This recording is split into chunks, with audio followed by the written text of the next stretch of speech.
Yazıp ki муж изменил и предал, встретила другого, а он повелся на вздохи бывший и тоже меня predает. Necə oxunur, hər nəsə bilmirəm. 31 yaşım var. Qadından gəlib etiraf. Boşanmışam, 2 uşağım var. Muj был зависим от алкоголя. Развелись из-за его измены. Digər videoda dedi ki, alkoqolizm psixiatrik problemdir. Bu tək mədə ilə iştahla bağlı bir şey deyil. Mədə küçültmə əməliyyatından danışırdı və alkol kesinlikle yasak. Necə ki, xəmir, un məmulatları falan. Yəni ondan daha deyəsən təhlükəlidir də. Çay bardağı qədər mədə buraxırıq deyir. Onu da alkolla yaka bilməzsiniz də.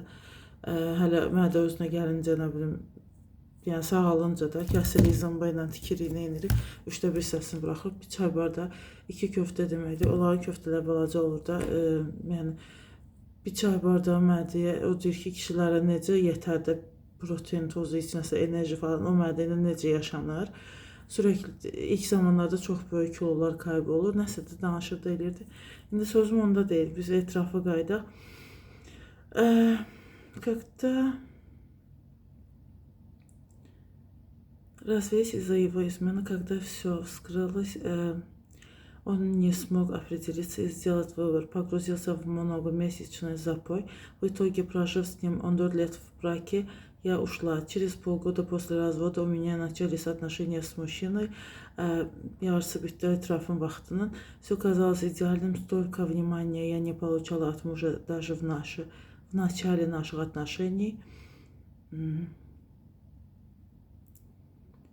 Мы очень быстро сблизились эмоционально, и замуж он меня позвал и с родителями познакомил.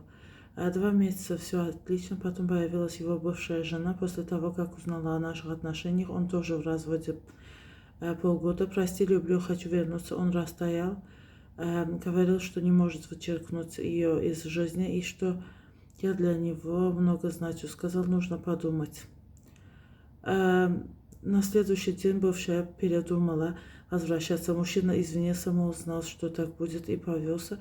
Вроде и наши отношения не хочет разрушать, и в то же время пропал почти, перестал звонить, писать раз в день для формальности. Очень подавлен.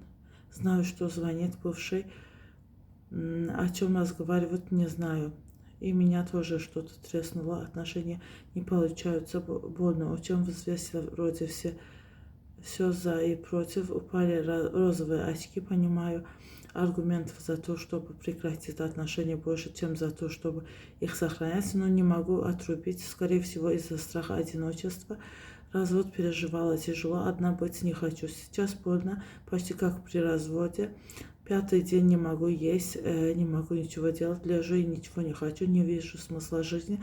Как поставить точку и пережить боль и пустоту, как начать смысл жизни, как найти смысл жизни. И у меня колоссальная нехватка тактильности, неудовлетворенность в браке. Зарплаты и алиментов хватает еле-еле, тяну от одного поступления денег до другого. Квартиру обставить до сих пор не могу, только текущие нужды покрываю. Как поверить в себя?